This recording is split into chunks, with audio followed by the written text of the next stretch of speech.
Ipinagpalit ang 7 taong pagsasama sa isang gabing kasinungalingan. Sa gitna ng marangyang binyag ng anak sa labas, itinapon ni Leo ang buntis na asawang si Angela na parang basurang nakakasuka. "Wala kang kwenta!" Sigaw ng lalaking pinangakuan siya ng kailanman. Ngunit sa bawat luhang pumatak, isang bagong Angela ang isinisilang. Mas matapang, mas nagniningning. Sino ang huling tatawa kapag ang itinaboy ay nagbalik upang maningil?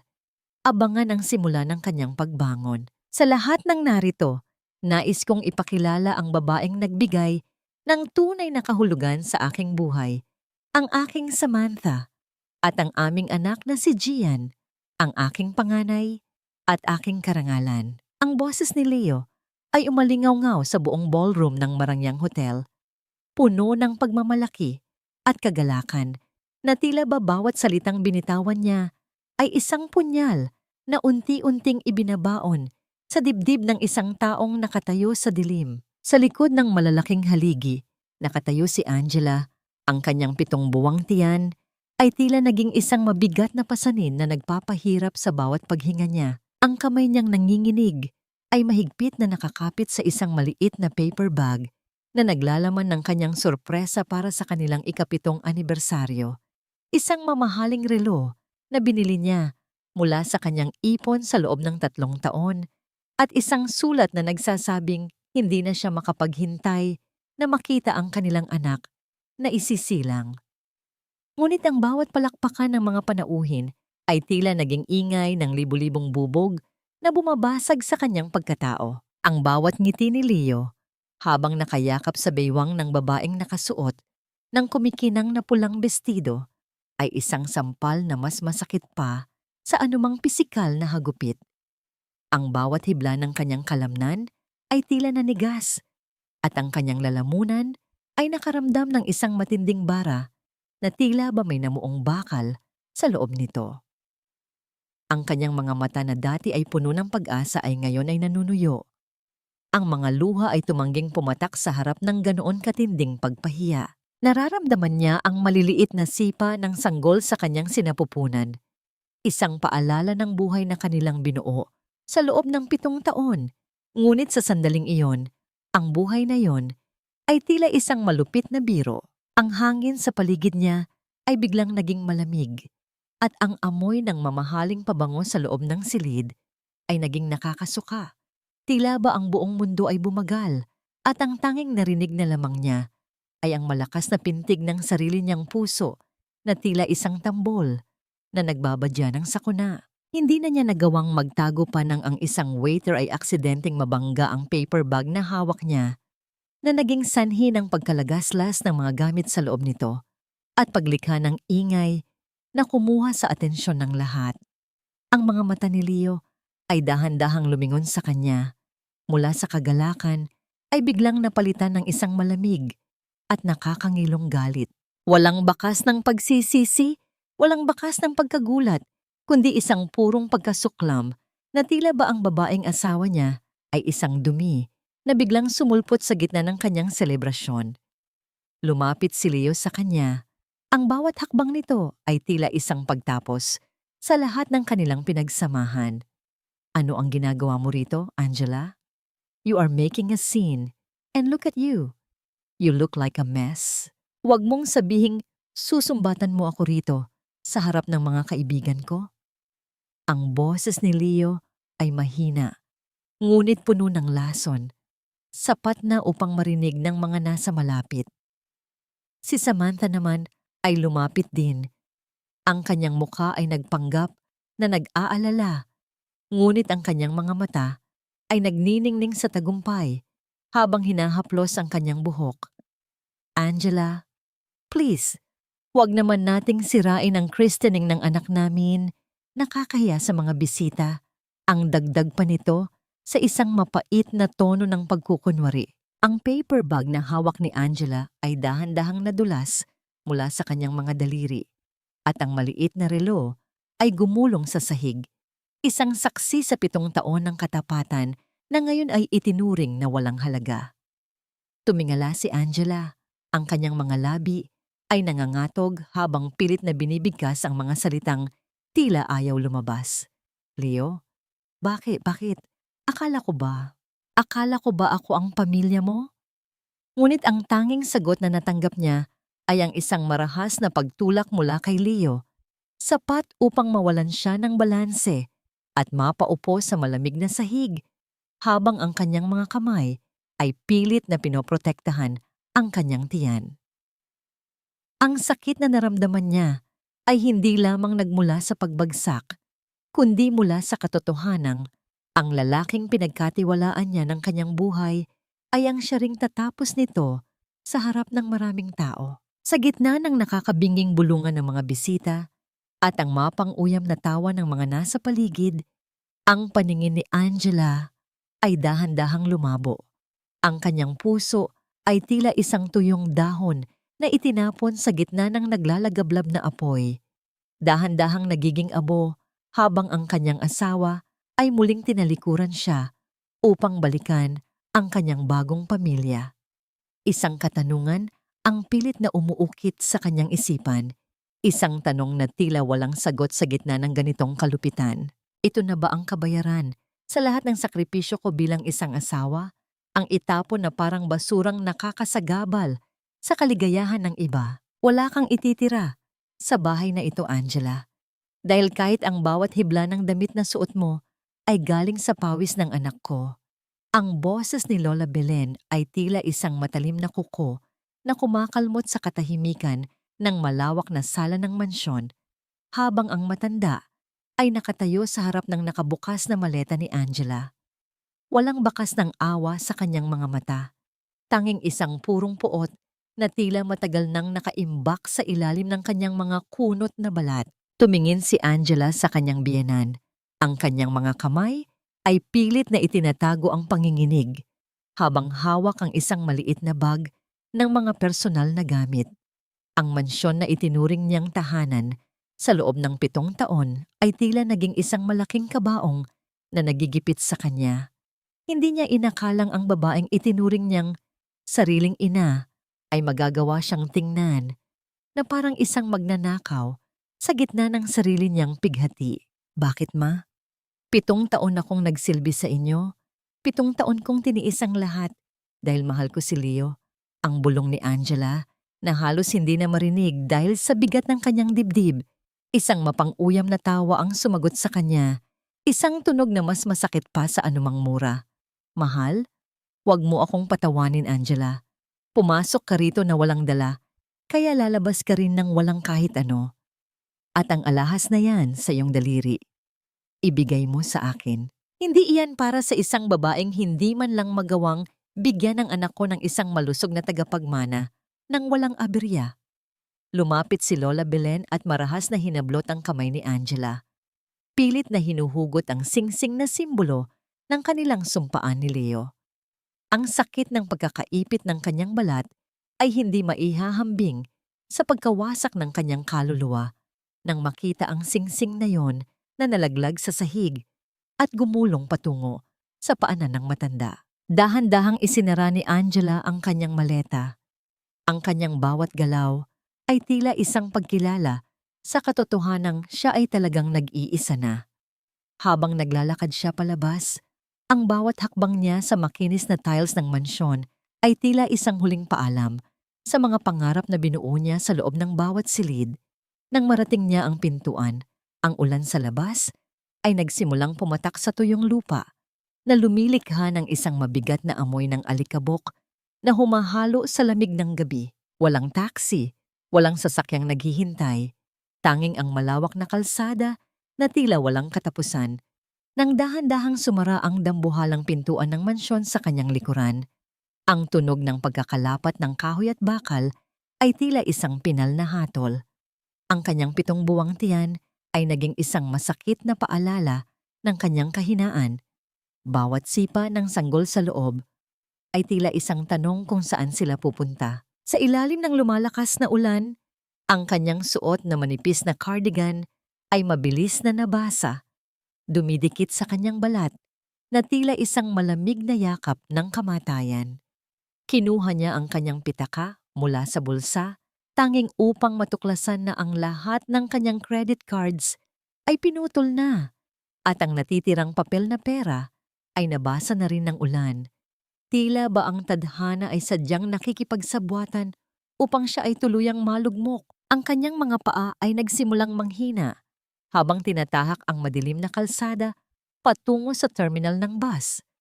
Bawat hininga niya ay tila may kasamang lason ng pagsisisi. Iniisip kung saan siya nagkamali, kung bakit ang 7 taon ng katapatan ay nauwi sa isang gabing puno ng pagtataboy.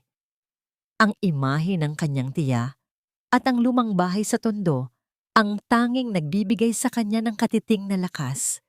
Iyon na lamang ang natitirang kanlungan para sa isang pusong wala nang mapuntahan. Matapos ang ilang oras na paglalakbay sa gitna ng baha at ingay ng lungsod, narating ni Angela ang makipot na eskinita ng Tondo. Ang amoy ng basura, ang ingay ng mga taong nagsusugal sa kanto, at ang mga batang nagtatakbuhan sa kabila ng gabi ay malayo sa karangyaan ng buhay na iniwan niya. Ngunit nang makita niya ang lumang pintuan na gawa sa pinagtagni-tagning kahoy, ang kanyang tuhod ay tuluyan ng bumigay. Bumagsak siya sa maputik na semento. Ang kanyang maleta ay tumama sa lupa. Nang walang tunog, sa gitna ng ingay ng paligid, ang kanyang mga kamay ay mahigpit na nakayakap sa kanyang tiyan. Ang kanyang buong katawan ay nanginginig, hindi dahil sa lamig, kundi dahil sa kawalang katiyakan ng bukas. Sa gitna ng kanyang panlalabo ng paningin, isang pares ng mga sapatos na luma, ngunit malinis ang huminto sa kanyang harapan. Naramdaman niya ang isang mainit na haplos sa kanyang balikat.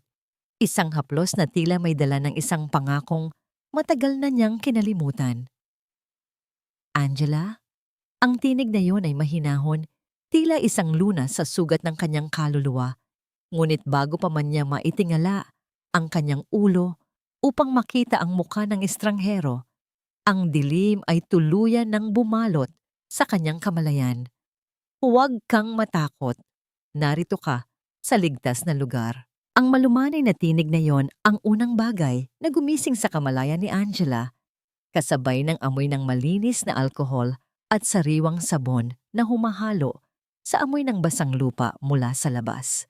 Dahan-dahang imulat ni Angela ang kanyang mga mata at bumungad sa kanya ang isang kisaming gawa sa semento na may mga bakas ng lumang pintura, malayo sa marangyang chandelier na nakasanayan niyang makita tuwing umaga sa mansyon ni Leo. Naramdaman niya ang isang malamig na stethoscope sa kanyang tiyan at sa tabi ng kanyang higaan ay nakatayo ang isang lalaking nakasuot ng puting gown. Ang mga mata nito ay puno ng konsentrasyon, ngunit nang magtama ang kanilang paningin, ang pag-aalala ay mabilis na humalili sa kanyang mukha.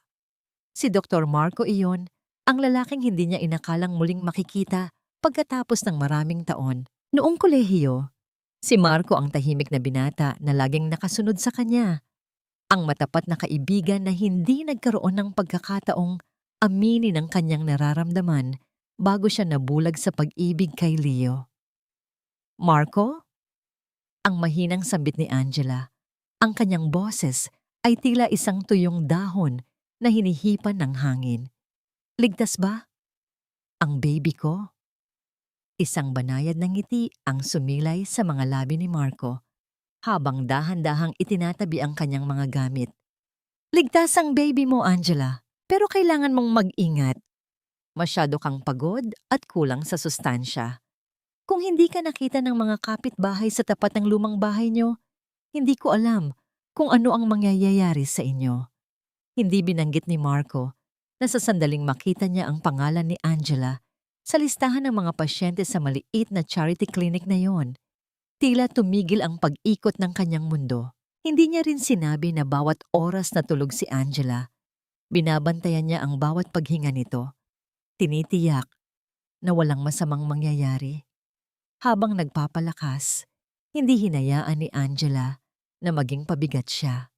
Sa kabila ng panghihina ng kanyang katawan, nagsimula siyang tumulong sa isang maliit na karinderya sa kanto ng klinika.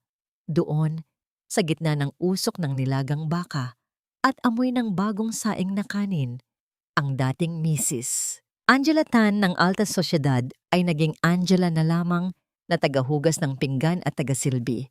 Ang kanyang mga kamay, na dati ay pinalalamutian ng mamahaling alahas, ay ngayon ay namumula dahil sa sabon at init ng kalan. Ngunit sa bawat plato na kanyang nililinis, nararamdaman niya ang unti-unting pagbubuo ng kanyang nasirang pagkatao. Samantala, sa kabila ng lungsod, sa loob ng isang penthouse na nakatanaw sa ilaw ng Makati, si Leo ay nakaupo sa isang hapag na puno ng mamahaling alak at pagkain.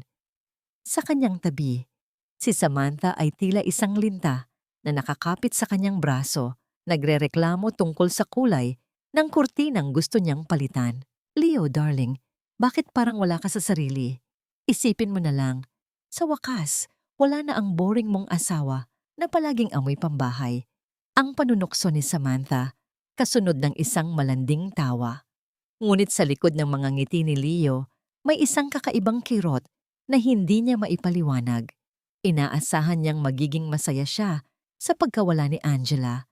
Ngunit ang katahimikan ng gabi ay tila nagpapaalala sa kanya ng bawat sakripisyong ginawa ng asawa para sa kanya. Isang gabi, matapos ang nakapapagod na trabaho sa karinderya, bumalik si Angela sa maliit na silid na ipinahiram sa kanya ni Marco sa loob ng klinika.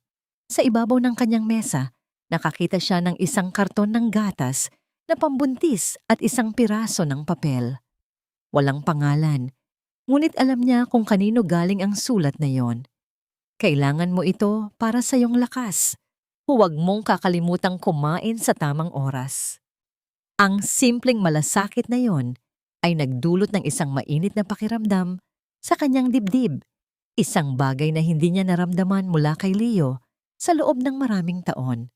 Ngunit ang katahimikan ng gabing iyon ay biglang nabasag ng ang isang itim na van ay huminto sa tapat ng karinderya kung saan siya nagtatrabaho sa umaga.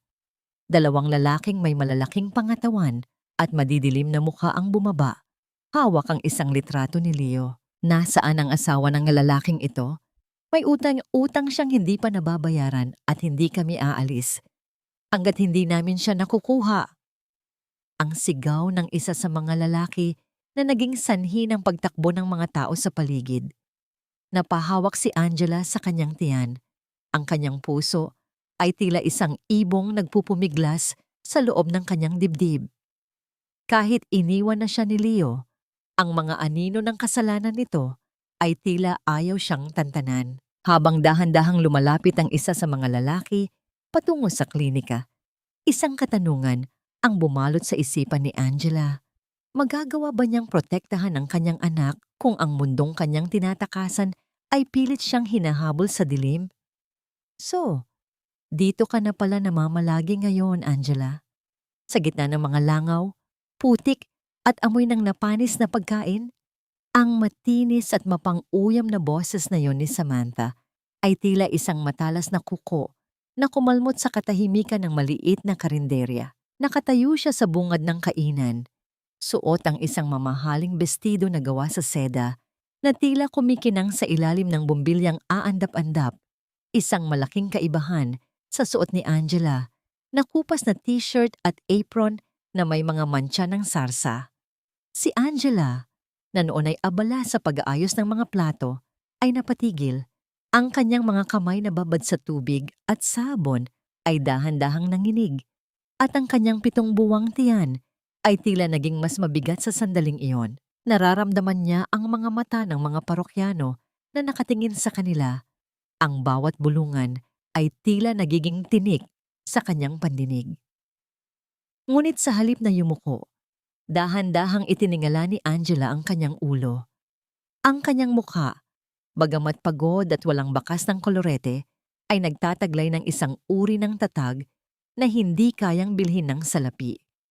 Lumapit si Samantha. Ang bawat hakbang ng kanyang matutulis na sapatos sa semento ay tila isang paghamak sa kahirapan ng paligid. Itinaas niya ang kanyang kamay. Ipinaparang niya ang isang dambuhalang singsing na may brilyante na kumikinang ng husto. Look at this, Angela. Binili ito ni Leo para sa akin kaninang umaga. Sabi niya, deserve ko raw ang lahat ng magaganda sa mundo. Hindi tulad ng iba dyan na amoy kusina at mukhang labandera. Hindi ba siya nagkamali? Pinagpalit niya ang isang reyna sa isang katulong.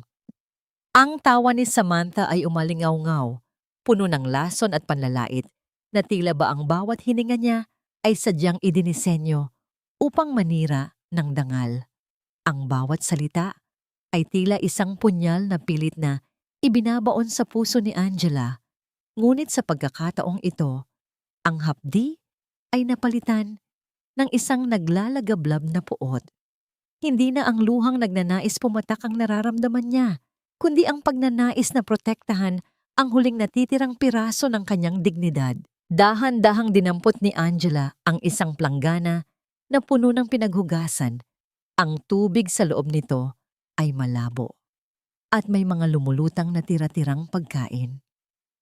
Ang basura, kahit balutin mo ng ginto at lagyan ng pinakamahal na pabango, mabaho pa rin kapag binuksan mo, Samantha. Sa isang mabilis na galaw, ang maruming tubig mula sa planggana ay lumipad sa hangin at tumama ng direkta sa mukha at katawan ni Samantha. Ang seda niyang bestido ay agad na nabasa at nadikitan ng mga dumi, at ang kanyang maayos na buhok ay naging isang gulo-gulong basa na bumagsak sa kanyang mga balikat. Ang katahimikan sa karinderya ay naging bingi. Si Samantha ay napatayo ng tuwid. Ang kanyang bibig ay nakabukas sa gulat habang ang mga patak ng maruming tubig ay gumugulong mula sa kanyang ilong. Bago pa man siya makasigaw o makaganti, isang matangkad na figura ang humarang sa pagitan nila. Si Dr. Marco, na noon ay kapapasok lamang upang tignan si Angela, ay tumayo ng matuwid sa harap ni Samantha. Ang kanyang mga mata, na dati ay laging puno ng kalamyos, ay ngayon ay nagtataglay ng isang lamig na tila yelo na nakakapaso. I think it's time for you to leave, miss. Ang lugar na ito ay para sa mga taong marangal na nagtatrabaho, hindi para sa mga taong walang ibang alam gawin, kundi ang manakit ng kapwa. Ang seryosong pahayag ni Marco. Ang kanyang boses ay hindi malakas, ngunit meron itong awtoridad na tila nagpaliit sa pagkatao ni Samantha. Nang magtama ang kanilang mga mata, ang galit ni Samantha ay biglang napalitan ng isang kakaibang takot. Ang kanyang mukha ay namutla at ang kanyang mga labi ay nanginig, na tila ba may nakita siyang isang multo mula sa kanyang madilim na nakaraan. Ikaw. Ang tanging nabigkas ni Samantha bago niya mabilis na dinampot ang kanyang mamahaling bag at halos tumatakbong lumabas ng kainan. Ang kanyang matutulis na sapatos ay lumilikha ng mabilis at magulong tunog sa kalsada hanggang sa mawala siya sa dilim. Naiwang nakatayo si Angela. Ang kanyang dibdib ay mabilis ang pagtaas at pagbaba. Naramdaman niya ang mainit na kamay ni Marco sa kanyang balikat, isang haplos na tila nagagawad ng kapayapaan sa kanyang nagngangalit na kalooban. Hayaan mo na siya, Angela. Tapos na ang gabi niya. Ang bulong ni Marco. Tumingin si Angela sa kanyang mga kamay. Ang mga kamay na dati ay puro lambot lamang ang alam, ngunit ngayon ay natututo ng lumaban. Isang katanungan ang pilit na bumubulong sa kanyang isipan habang pinagmamasdan ang nagmamadaling pag-alis ni Samantha. Ano ang lihim na namamagitan sa kanyang tagapagtanggol na si Marco at sa babaeng sumira ng kanyang pamilya? At sapat ba ang tatag na ito upang harapin ang mas malalaking bagyong paparating? Sa labas ng maliit na klinika, ang langit ay tila nakikiramay sa bigat ng nararamdaman ni Angela. Ang malakas na bugso ng hangin ay humahampas sa mga bintanang gawa sa kahoy, at ang bawat kidlat na gumuguhit sa madilim na kalangitan ay nagbibigay ng panandaliang liwanag sa silid na puno ng kaba. Ang ulan ay bumabagsak ng walang patid sa bubong na yari sa luma at kinakalawang na yero na lumilikha ng isang paulit-ulit at nakakabinging ingay na tila ba isang babala ng isang malaking pagbabago. Sa loob ng silid, ang bawat hininga ni Angela ay tila isang pakikipaglaban. Ang kanyang mga kamay ay mahigpit na nakakapit sa gilid ng bakal na kama. Ang kanyang mga daliri ay namumuti na sa tindi ng pagkakahawak. Ang pawis ay dumadaloy mula sa kanyang noo patungo sa kanyang mga mata. Ngunit wala siyang lakas upang punasan ito. Nararamdaman niya ang isang matinding kirot na nagsisimula sa kanyang balakang patungo sa kanyang buong katawan. Isang sakit na tila ba binubura ang lahat ng alaala ng nakaraan upang bigyang daan ang isang bagong buhay. Huminga ka ng malalim, Angela. Narito lang ako, hindi kita iiwan. Ang mahinahong tinig ni Dr. Marco ay nagsilbing angkla sa gitna ng nagngangalit na emosyon sa loob ng silid. Ang kanyang mga kamay, bagamat pagod mula sa mahabang oras ng pagtatrabaho, ay nanatiling matatag at banayad sa bawat galaw. Ang liwanag mula sa isang maliit na emergency light ay nagbibigay ng malambot na anino sa kanyang mukha, na nagpapakita ng isang determinasyong hindi kayang buwagin ng anumang unos. Sa gitna ng isang napakalakas na kulog na tila yumanig sa buong pundasyon ng gusali, isang himala ang naganap. Ang katahimikan ng gabi ay biglang napunit ng isang matinis at malakas na tinig, ang unang iyak ng isang sanggol. Ang tunog na yon ay tila isang awit ng tagumpay na pumatay sa lahat ng ingay ng bagyo sa laba. Sa sandaling iyon, ang lahat ng sakit, ang lahat ng pang-aalipusta ni Leo at Samantha, at ang lahat ng hirap na pinagdaanan ni Angela ay tila naglaho na palitan ng isang uri ng kapayapaan na ngayon lamang niya naramdaman. Dahan-dahang inilagay ni Marco ang maliit at kulay rosas na sanggol sa dibdib ni Angela. Ang init ng balat ng bata ay tila isang lunas na nagpahilom sa bawat sugat ng kanyang puso. Ang maliit na kamay ng sanggol ay dahan-dahang kumapit sa daliri ni Angela. Isang paghawak na tila nagsasabing, "Magkasama na tayo, nanay." Ang mga luha na matagal na niyang pinipigil ay tuluyan ng pumatak. Hindi dahil sa pighati, kundi dahil sa isang pag-ibig na walang hanggan. "Welcome to the world, Anian." Ang bulong ni Angela, ang kanyang boses ay puno ng panginginig at kagalakan. Habang nagaganap ang sagradong sandaling ito sa tondo, sa kabilang bahagi ng lungsod, si Leo ay nakaupo sa loob ng kanyang opisina, pinaliligiran ng mga dokumento ng kanyang mga negosyo. Ang kanyang cellphone sa ibabaw ng mesa ay biglang umilaw. Nagpapakita ng isang mensahe mula sa isang hindi kilalang numero na nagbabalitang isinilang na ang kanyang anak. Ngunit sa isang malamig na sulyap, kinuha ni Leo ang telepono at mabilis na inilagay ito sa loob ng drawer. Tila ba isang basurang itinatago upang hindi makasira sa kanyang maayos na mundo. Sa kanyang isipan, ang kabanata ni Angela ay tapos na. At wala siyang pakialam kung anong uri ng buhay ang kakaharapin ng batang yon. Ngunit lingid sa kaalaman ni Leo, habang tinatalikuran niya ang sariling dugo, ang kanyang bagong pamilya ay nagsisimula na ring yanig. Sa kabilang silid, si Samantha ay balisang naglalakad habang tinitignan ang kanyang sariling anak na si Gian. Ang bata ay hindi mapakali, ang kanyang balat ay tila masyadong maputla at ang kanyang paghinga ay may kasamang kakaibang huni na tila ba may mali sa loob ng kanyang maliit na katawan. Ang kaba sa dibdib ni Samantha ay hindi dahil sa pagmamahal, kundi dahil sa takot na ang kanyang mga kasinungalingan ay baka unti-unti nang mabunyag sa pamamagitan ng karamdamang ito. Naiwang nakatingin si Marco sa mag-ina. Ang kanyang puso ay puno ng isang panunumpa na hindi kailanman mababali. Habang ang ulan ay dahan-dahang tumitila at ang unang sinag ng araw ay nagsisimulang sumilip sa pagitan ng mga ulap, alam niyang ang tunay na laban ay nagsisimula pa lamang. Ngunit sa pagkakataong ito, hindi natatayo si Angela nang mag-isa sa dilim. Isang lihim na takot ang nananatili sa isipan ni Marco habang pinagmamasdan ang bata.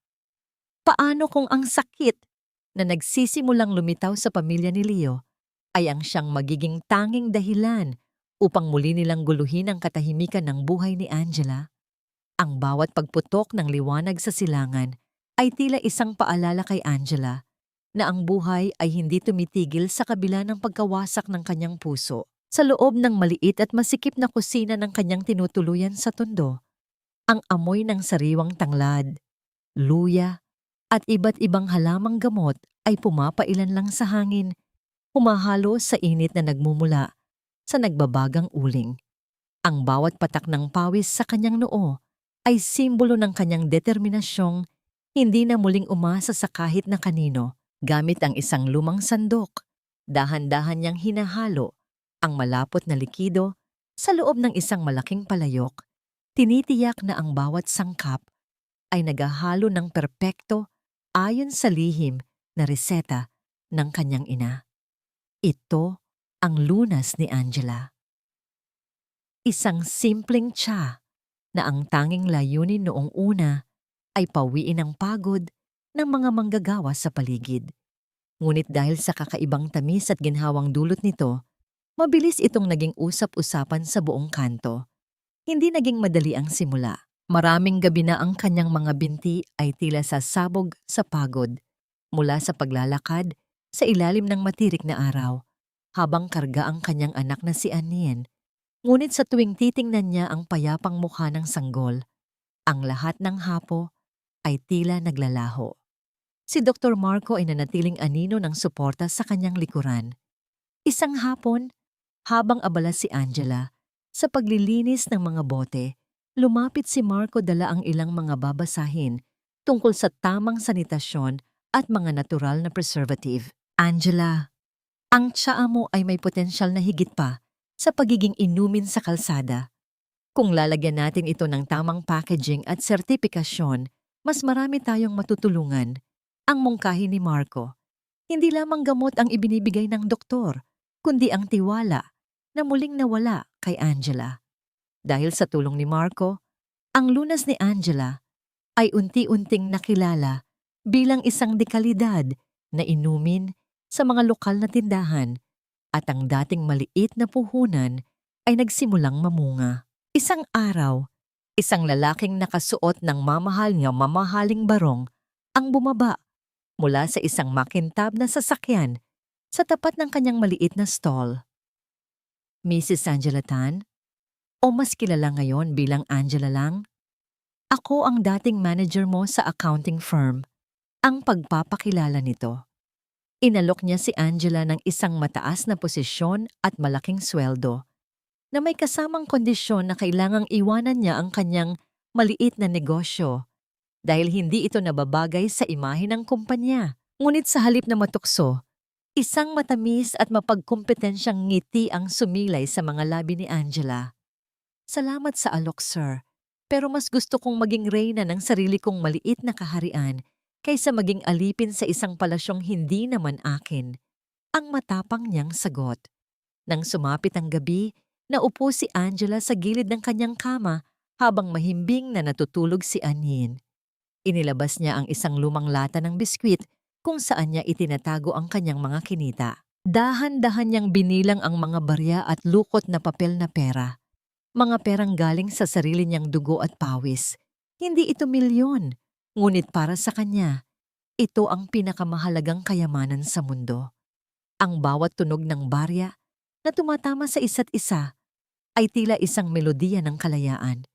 Hinaplos niya ang buhok ng kanyang anak at bumulong, "Anak, hindi na tayo muling magugutom. Pangako yan ni nanay." Ngunit sa gitna ng kanyang tagumpay, isang misteryosong tawag ang kanyang natanggap mula sa isang hindi kilalang investor. Ang boses sa kabilang linya ay malamig at tila may itinatagong balak. Nag-aalok ng napakalaking halaga upang bilhin ang buong formula ng kanyang tsa. Isang kaba ang dumaloy sa kanyang dibdib. Bakit may isang malaking tao na biglang nagka-interes sa isang tsa mula sa Tondo? Kinabukasan, sa isang marangyang pagtitipon ng mga negosyante sa Makati, si Leo ay nakaupo sa isang mesa. Pilit na itinatago ang inis sa paulit-ulit na pagrereklamo ni Samantha tungkol sa kanilang lumiliit na budget. Upang pakalmahin ang kanyang sarili, kinuha niya ang isang bote ng inumin na isinisilbi sa mga bisita isang bagong herbal tea na sikat daw ngayon. Sa unang tikim pa lamang, ang mundo ni Leo ay tila tumigil sa pag-ikot. Ang lasa ng tanglad, ang saktong anghang ng luya, at ang kakaibang tamis na yon. Ito ang lasa ng tsaa na palaging inihahanda ni Angela para sa kanya tuwing siya ay may sakit noong sila ay nagsisimula pa lamang. Ang kanyang mga kamay ay dahan-dahang nanginig habang binabasa ang maliit na etiketa sa likod ng bote. Lunas ni Angela. Ang bawat sulok ng lumang eskinita sa tondo na dating nagsilbing kanlungan ni Angela ay biglang naging isang bilangguan nang huminto ang isang mamahaling itim na kotse sa kanyang harapan. Bumaba mula rito si Leo, ang kanyang dating asawa. Suot ang isang damit na gawa sa seda na tila nang iinsulto sa kahirapan ng paligid. Ang kanyang mukha ay nagpapakita ng isang halo ng pagkamangha at pagkasuklam habang tinitignan ang maliit na stall ni Angela, kung saan ang mga tao ay masayang umiinom ng kanyang tsa. Sa isang iglap, nakita ni Leo ang isang eksena na tila dumurog sa huling piraso ng kanyang natitirang kayabangan. Si Angela, na may suot na simpleng duster ngunit may ngiting nagbibigay liwanag sa buong paligid, ay masayang nakikipaglaro sa isang batang babae. Sa tabi nila ay si Dr. Marco, na noon ay buong pagmamahal na pinupunasan ng pawis sa noo ni Angela gamit ang kanyang sariling panyo. Ang kanilang tawa ay umalingaw-ngaw sa eskinita, isang tunog ng purong kaligayahan na hindi kailanman narinig ni Leo sa mansyon na kanilang pinagsamahan. Ang imaheng iyon, isang pamilyang masaya at buo, ay isang bagay na pinangarap ni Leo, ngunit ngayon ay pag-aari na ng ibang lalaki. Ang dugo ni Leo ay tila kumulo sa isang selos na hindi niya maintindihan. Sa isang mabilis na hakbang, lumapit siya sa kanila. Ang kanyang boses ay tila isang kulog na sumira sa katahimikan. Angela, anong karapatan mong itago sa akin ang anak ko? Ako ang ama niyan. Ang sigaw niya, ang kanyang daliri ay nakaturo kay Anien na noon ay nagtatago na sa likod ng kanyang ina. Ngunit ang Angelang kaharap ni Leo ay hindi na ang babaeng umiiyak sa sahig ng ballroom. Tumingin si Angela sa kanya ng diretso. Ang kanyang mga mata ay walang bakas ng takot, tanging isang malamig na pagwawalang bahala. Wala kang anak dito, Leo. Ang anak mo ay nasa penthouse mo sa Makati, kasama ang tunay na pag-ibig mo. Umalis ka na, bago pa kita ipahabol sa mga tanod dito. Ang sagot ni Angela. Ang kanyang boses ay kalmado, ngunit may bigat na tila isang pader na hindi kayang tibagin. Ang pagtangging iyon ay mas masakit pa sa anumang sampal para kay Leo. Tinalikuran siya ni Angela, hinila si Anien, at mabilis na pumasok sa loob ng kanyang maliit na bahay. Kasunod si Marco na nagbigay ng isang matalim na tingin kay Leo bago isara ang pinto. Narinig ni Leo ang tunog ng paglock ng pinto, isang tunog na nagsasabing ang pinto sa puso ni Angela ay tuluyan ng nagsara para sa kanya. Naiwan siyang nakatayo sa gitna ng eskinita, tila isang estatwang binuhusan ng kahihiyan habang pinagtitinginan ng mga taong nakapaligid. Nang gabing iyon, umuwi si Leo sa isang malamig at tahimik na penthouse. Hinanap niya si Samantha, ngunit ang tanging natagpuan niya ay isang mesa na walang pagkain at isang silid na walang laman. Maya-maya pa, pumasok si Samantha. Ang kanyang damit ay may amoy ng alak at pabango ng ibang lalaki. "Where have you been?" Ang galit na tanong ni Leo. Ngunit si Samantha ay tumawa lamang ng mapakla. "Bakit, Leo? Busy ka ba sa paghabol sa basurera mong asawa? Kaya hindi mo na ako napapansin?" "Huwag kang mag-alala. Marami namang ibang lalaki dyan na handang ibigay ang atensyon na hindi mo maibigay." Ang sagot ni Samantha na may kasamang kindat. Sa gitna ng kanilang pagtatalo, biglang lumabas mula sa kwarto ang kanilang yaya. Dala-dala ang umiiyak na si Gian. "Sir, ma'am, kanina pa po masama ang pakiramdam ni Gian. Masyado po siyang maputla at hirap huminga," ang alalang sabi ng yaya. Ngunit si Samantha ay tila walang narinig. "Bigyan mo na lang ng gatas yan. tumigil ka na sa pag-iyak, Gian. You're ruining my night. Ang sigaw ni Samantha bago muling pumasok sa kanyang kwarto at malakas na isinara ang pinto. Naiwang nakatitig si Leo sa kanyang anak. Sa unang pagkakataon, napansin niya ang kakaibang kulay ng balat ng bata. Ang hirap nito sa paghinga. Mga bagay na palaging ipinagwawalang bahala ni Samantha. Isang malamig na takot ang gumapang sa kanyang dibdib. Isang takot na mas malala pa sa selos na naramdaman niya kanina. Habang tinititigan niya ang mukha ng bata, napansin niya ang isang bagay na hindi niya nakita noon. Walang anumang bakas ng kanyang mukha sa batang yon. Wala. Ang tanging nakikita niya ay ang mga mata ng dati niyang driver na bigla na lamang nag-resign ilang buwan na ang nakalipas. Sa gitna ng katahimikan ng gabi, ang tanging maririnig na lamang ay ang malakas na pintig ng puso ni Leo, kasabay ng isang nakakabinging tanong na dahan-dahang sumisira sa kanyang pagkatao. Kaninong dugo ang dumadaloy sa mga ugat ng batang ito na itinuturing niyang kanyang karangalan? Ang bawat hibla ng puting papel na hawak ni Leo ay tila naging isang dambuhalang pader na gumigiba sa huling piraso ng kanyang pagkatao. Sa loob ng malamig na opisina ng diagnostic clinic, ang tanging maririnig ay ang mabilis at mabigat na paghinga ni Leo habang ang kanyang mga mata ay nakapako sa mga salitang nakasulat sa ilalim ng resulta ng DNA test. Probability of paternity, 0%. Ang mga letra ay tila sumasayaw at nanunuya sa kanyang harapan. Isang malupit na katotohanan na bumasag sa 7 taon ng kanyang pagmamataas. Ang bata na itinuring niyang karangalan, ang dahilan kung bakit niya itinapon si Angela, ay hindi pala kanya. Sa bawat hakbang ni Leo patungo sa kanilang penthouse, ang kanyang mga tuhod ay tila gawa sa marupok na salamin na anumang sandali ay maaaring mawasak.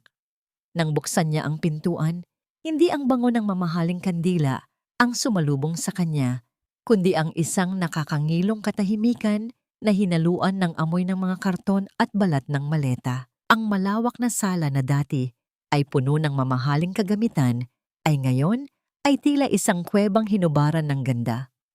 Nakita niya si Samantha sa gitna ng silid, abala sa paglalagay ng kanyang mga alahas sa loob ng isang bag. Ang kanyang mukha ay walang bakas ng pag-alala, kundi isang purong pagmamadali.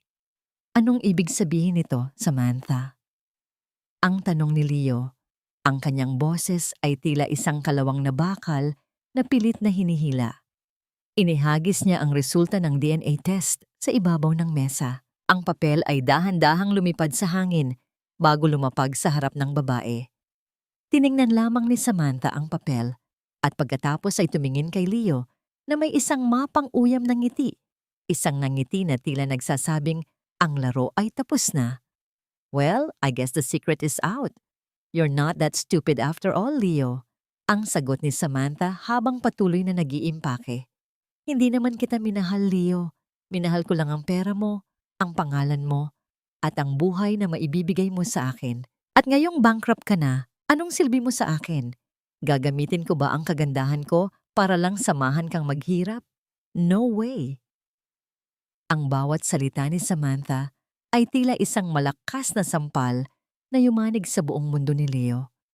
Ang negosyo ko, ang mga utang, ang nauutal na sambit ni Leo. Doon lamang niya napagtanto na ang lahat ng mga dokumentong pinapirmahan sa kanya ni Samantha noong mga nakaraang buwan ay mga garantiya para sa mga ilegal na pautang at paglilipat ng ari-arian sa ilalim ng pangalan ng isang dummy corporation na pag-aari ng tunay na ama ni Gian.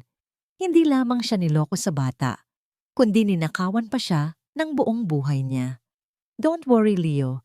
Iiwan ko naman sa iyo ang penthouse na ito hanggang sa dumating ang bangko para kunin ito sa susunod na linggo.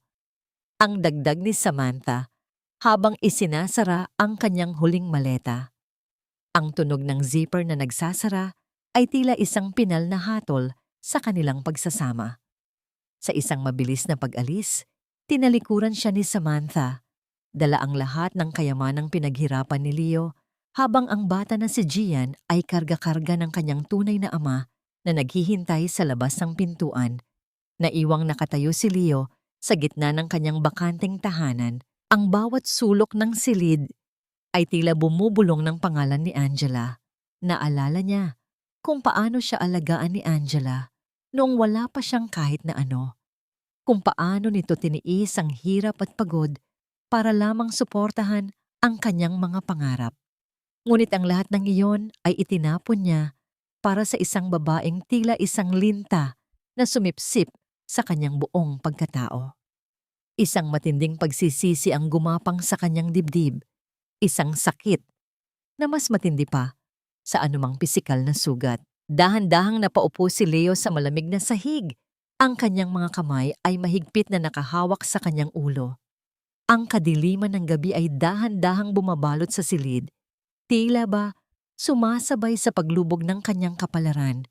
Sa gitna ng katahimikan, narinig niya ang mahinang tunog ng isang sirena ng ambulansya mula sa malayo na nagpaalala sa kanya kay Lola Belen na naiwan sa ospital na walang kahit isang kamag-anak na dumadlaw. Isang katanungan ang pilit na umuukit sa kanyang isipan habang ang kanyang paningin ay nagsisimulang lumabo dahil sa mga luhang ayaw tumigil sa pagdaloy. Saan ba nagsisimulang maningil ang tadhana sa isang taong pumatay sa puso ng kanyang tanging tunay na pamilya?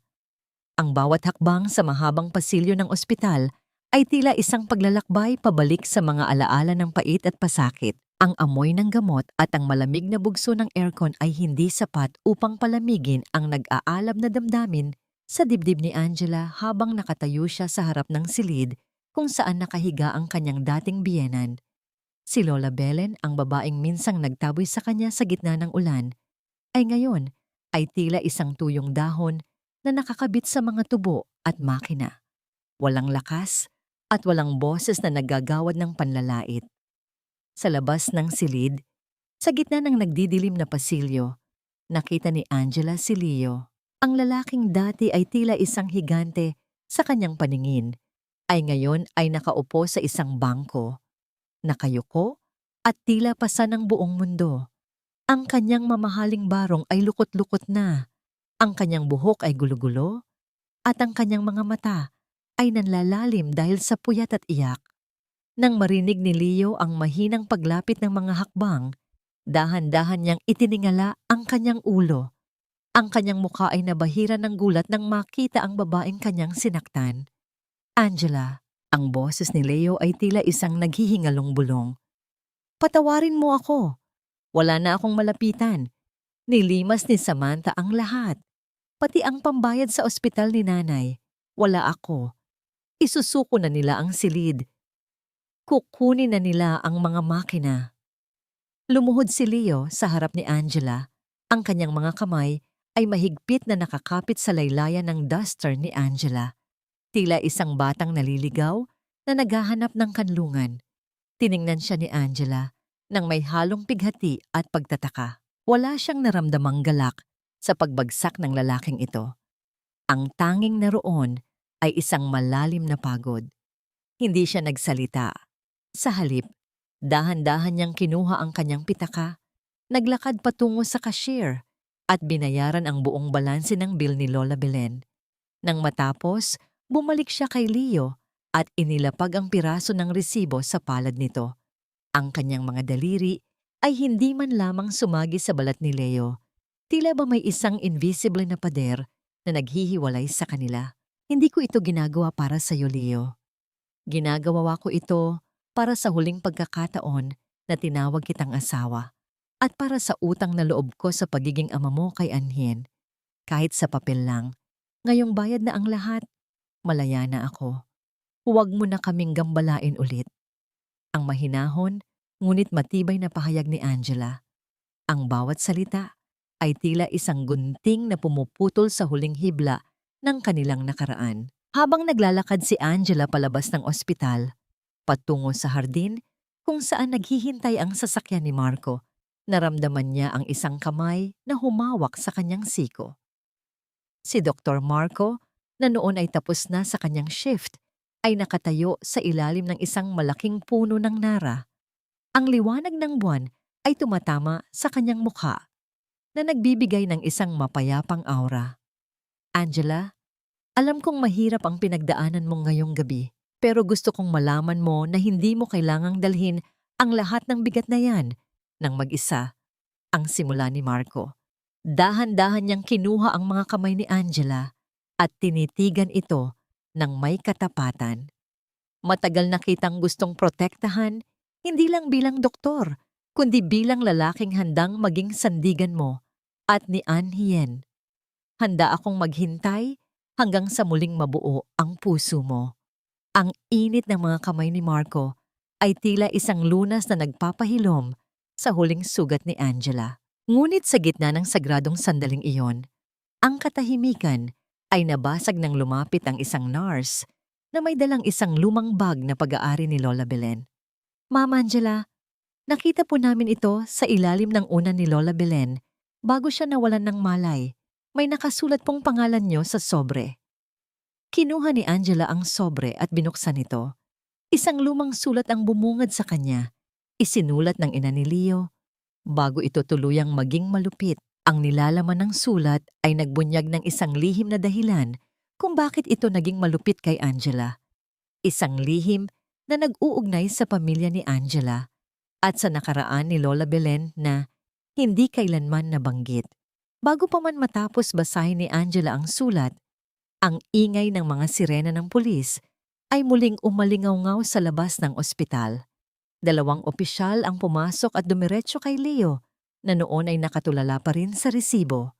Leo Tan, may warrant of arrest kami laban sa iyo. Idinawit ka ni Samantha sa isang malaking kaso ng illegal money laundering at smuggling. Kailangan mong sumama sa amin. Ang sigaw ni Leo at ang tunog ng mga posas na naglalapat ay naging huling melodiya ng isang pagbagsak na walang balik. Ang bawat rehas na bakal sa loob ng piitan ay tila naglalabas ng isang kakaibang lamig na tumatagos hanggang sa buto ni Angela.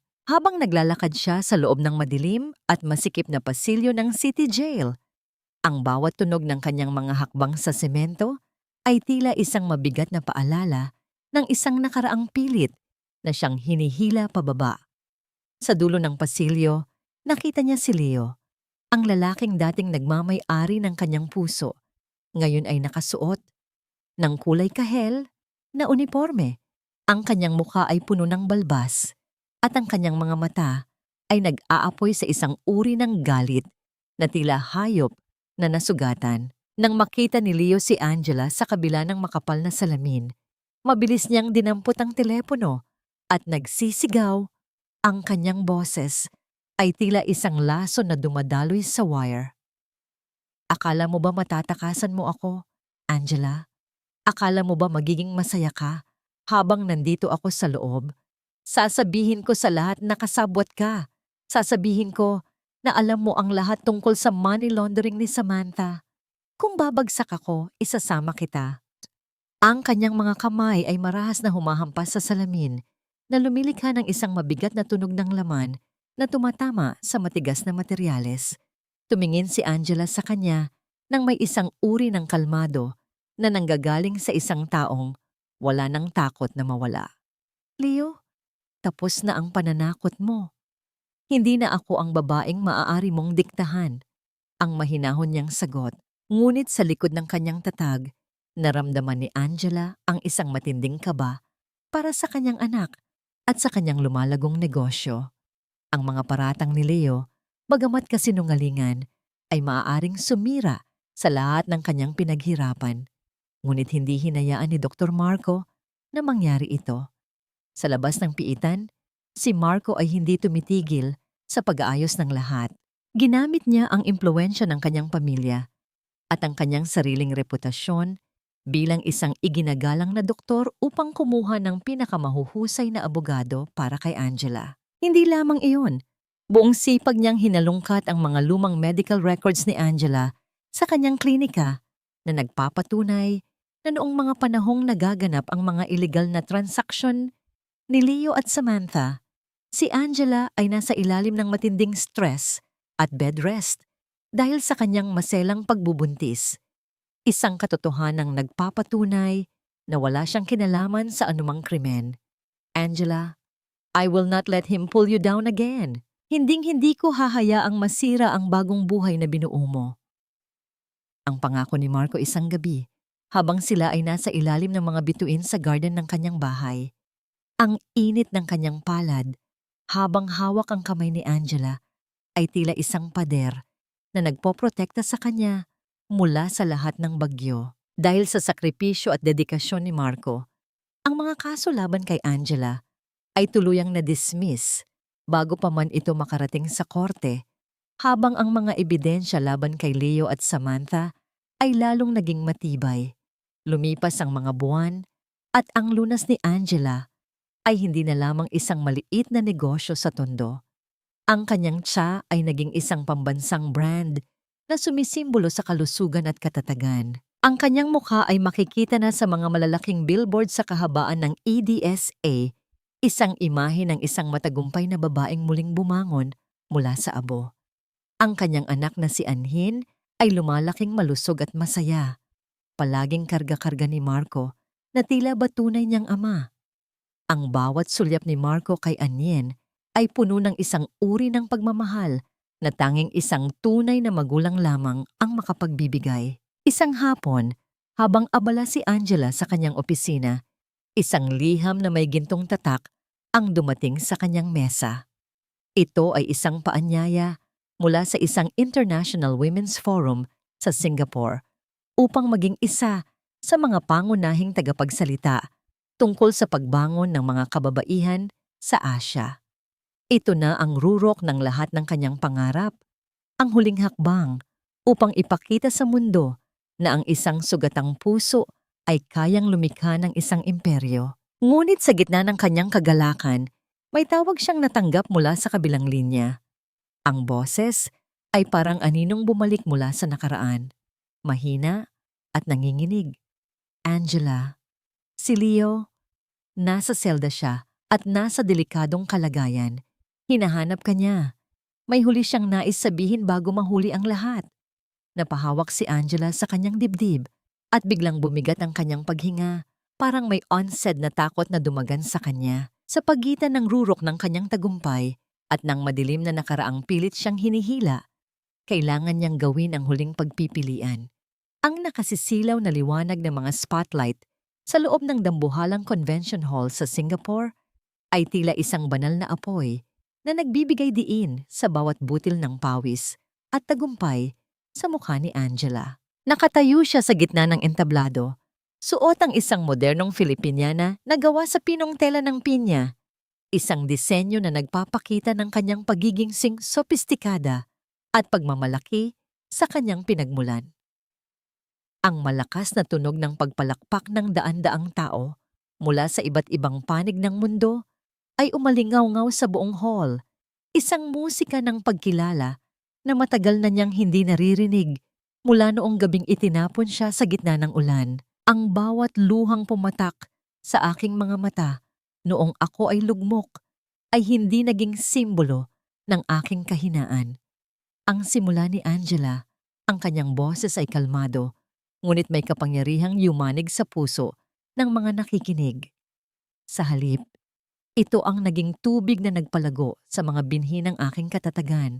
Sa bawat kababaihang nakikinig ngayon, nais kong sabihin na ang inyong halaga ay hindi itinatakda ng lalaking iniwan kayo, kundi ng inyong kakayahang muling buuin ang inyong sarili para sa inyong mga anak at para sa inyong sariling dangal. Ang bawat salita niya ay tila isang mainit na yakap sa lahat ng mga pusong sugatan.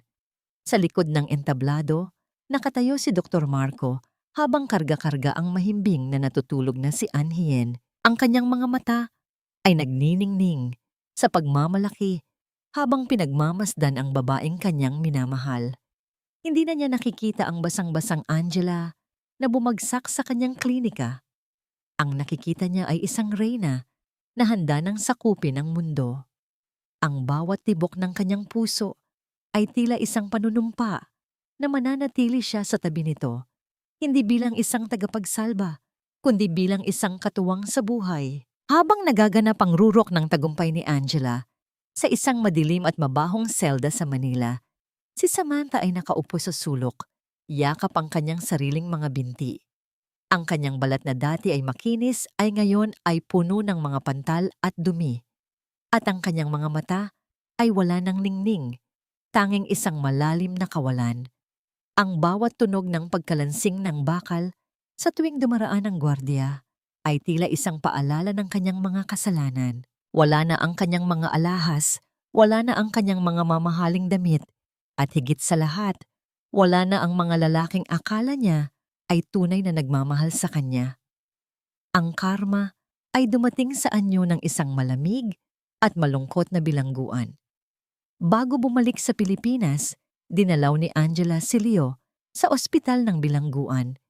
Nakita niya ang isang lalaking halos hindi na makilala, payat, maputla, at tila isang anino na lamang ng dati niyang kakinangan. Nang makita ni Leo si Angela, ang kanyang mga labi ay nanginig at ang mga luha ay mabilis na dumaloy sa kanyang mga pisngi. Angela, patawarin mo ako. Ngayong wala na akong kahit na ano. Ngayon ko lang na-realize na ikaw ang tanging tunay na kayamanan na mayroon ako at ako mismo ang nagtapon sa'yo. Ang naghihingalong sambit ni Leo. Tiningnan siya ni Angela nang may halong habag, ngunit walang bakas ng pagnanais na bumalik. Leo, pinatawad na kita. Noong araw na isinilang ko si Anien, pinatawad kita hindi dahil karapat-dapat ka, kundi dahil karapat-dapat ako sa kapayapaan. Ngunit ang pagpapatawad ay hindi nangangahulugang pagbabalik. Ang ating nakaraan ay isang saradong libro na. Magpagaling ka para sa iyong sarili, hindi para sa akin. Dahan-dahang tumayo si Angela at lumakad palabas. Iniwan ang isang lalaking humahagulgol sa pagsisisi sa ilalim ng malamig na puting kumot ng ospital. Nang sumapit ang gabi ng kanilang pagbabalik sa Pilipinas, dinala ni Marco si Angela sa isang tahimik na dalampasigan sa Batangas. Ang tunog ng banayad na paghampas ng mga alon sa pampang at ang malamig na simoy ng dagat ay lumikha ng isang romantikong atmosfera. Sa ilalim ng naglalakihang mga bituin at ang liwanag ng buwan na tumatama sa tubig, dahan-dahang lumuhod si Marco sa harap ni Angela. Ang kanyang kamay ay nanginginig habang inilalabas ang isang singsing na gawa sa simpleng ginto na may isang maliit na perlas, isang simbolo ng katapatan at kadalisayan. Angela, 7 taon mong ibinigay ang lahat para sa isang taong hindi ka pinahalagahan. Hayaan mo namang ako naman ang magbigay ng susunod na 70 taon para mahalin at protektahan ka. Will you make me the happiest man by being my wife? Ang boses ni Marco ay puno ng emosyon. Ang mga luha ni Angela ay dahan-dahang pumatak. Ngunit sa pagkakataong ito ay mga luha ng wagas na kagalakan. Tumango siya at dahan-dahang isinuot ni Marco ang singsing. Kasunod ang isang banayad na halik sa noo at isang mahigpit na yakap na tila nagsasabing sa wakas, narating na nila ang dalampasigan ng katahimikan. Ang bawat sinag ng araw na tumatagos sa bintana ng kanilang bagong tahanan ay tila isang banayad na haplos na naggagawad ng basbas sa isang bagong simula. Sa loob ng malawak at maliwanag na kusina, ang amoy ng bagong saing na kanin at ang pamilyar na halimuyak ng lunas ni Angela ay humahalo sa sariwang hangin ng umaga. Hindi na ito ang madilim at masikip na silid sa tondo, kundi isang tahanang puno ng pag-asa kung saan ang bawat sulok ay saksi sa isang pag-ibig na binuo mula sa mga abo ng nakaraan. Dahan-dahang lumapit si Angela sa bintana. Bitbit ang isang tasa ng mainit na tsa. Pinanood niya ang eksena sa kanilang hardin na tila ba isang panaginip na ayaw niyang magising. Doon, sa ilalim ng isang malabay na puno ng mangga, ay nakaupo si Marco sa damuhan habang tinuturuan si Anhin na magbasa ng isang makulay na aklat. Ang bawat malutong na tawa ng bata ay tila isang awit na nagbibigay buhay sa buong paligid. Papa Marco, look, it's a butterfly. Ang masayang sigaw ni Anien habang itinuturo ang isang dilaw na paru-paro na lumilipad sa paligid ng mga bulaklak. Ang salitang papa ay tila isang matamis na melodiya na nagdulot ng isang malawak na ngiti sa mga labi ni Marco. Binuhat niya ang bata at hinalikan ito sa pisngi ng may wagas na pagmamahal. "Yes, baby, it's beautiful. Just like you and your mommy," ang sagot ni Marco habang tumitingin sa direksyon ni Angela. Ang kanilang mga mata ay nagtagpo at sa sandaling iyon, sapat na ang katahimikan upang ipahayag ang lahat ng pasasalamat at pangakong nananatili sa kanilang mga puso. Hindi kinalimutan ni Angela ang kanyang pinagmulan. Sa labas ng kanyang pagiging isang matagumpay na negosyante, itinatag niya ang tahanan ng pag-asa, isang foundation na tumutulong sa mga single mothers na nakakaranas ng pang-aabuso at kahirapan. Tuwing bibisita siya sa center, nakikita niya ang kanyang sarili sa bawat babaeng humihingi ng tulong. Hindi na siya ang biktima. Siya na ang nagsisilbing ilaw na gumagabay sa kanila patungo sa dalampasigan ng kaligtasan. Ang kanyang tagumpay ay hindi sinusukat sa dami ng kanyang pera, kundi sa dami ng mga buhay na kanyang nababago.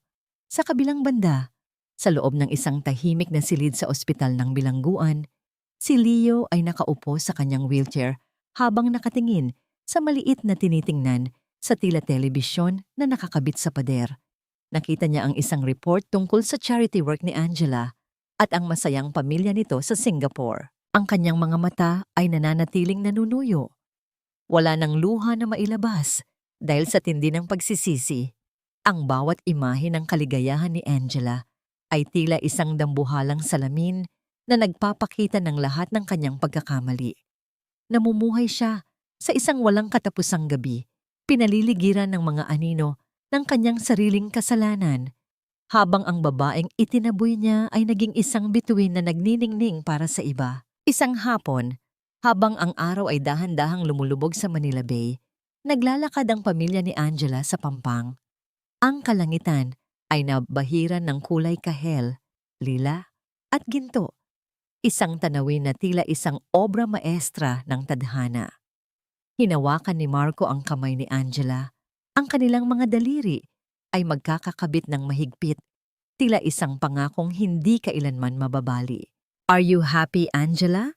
ang mahinahong tanong ni Marco habang pinagmamasdan ang paghampas ng banayad na alon sa kanilang mga paa.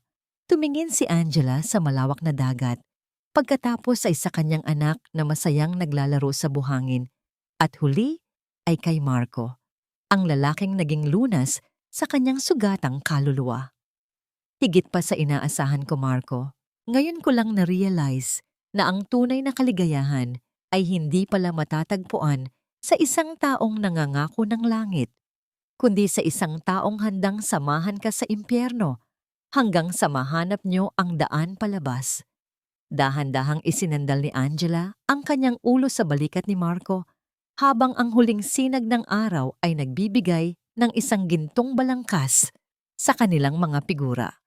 Ang nakaraan ay hindi na isang sugat na kumikirot, kundi isang peklat na nagsisilbing medalya ng kanyang katapangan. Sa ilalim ng naglalakihang mga bituin na nagsisimulang lumitaw, nahanap ni Angela ang sagot na matagal na niyang hinahanap. Ang pagpapatawad ay hindi para sa mga taong nanakit sa atin, kundi isang regalo para sa ating sarili upang tayo ay muling makalipad. Ang bawat dapit hapon sa buhay ni Angela ay hindi na isang paalala ng paglubog ng kanyang pangarap, kundi isang pangako ng muling pagsikat ng isang mas maliwanag na bukas. Sa loob ng hardin ng kanilang tahanan, ang halimuyak ng mga sariwang bulaklak ng sampagita ay humahalo sa malamig na simoy ng gabi na naghahatid ng isang uri ng kapayapaan na tila isang banayad na haplos sa kanyang kaluluwa. Ang bango ng sampagita na sumisimbolo sa kadalisayan at katapatan ay tila isang piping saksi sa mahabang landas na tinahak niya mula sa madidilim na eskinita ng tondo patungo sa liwanag ng kanyang bagong buhay. Nakatayo si Angela sa beranda. Pinagmamasdan ng kanyang anak na si Anien na ngayon ay isang masayahing bata na tumatakbo sa damuhan habang hinahabol ang isang makulay na saranggola.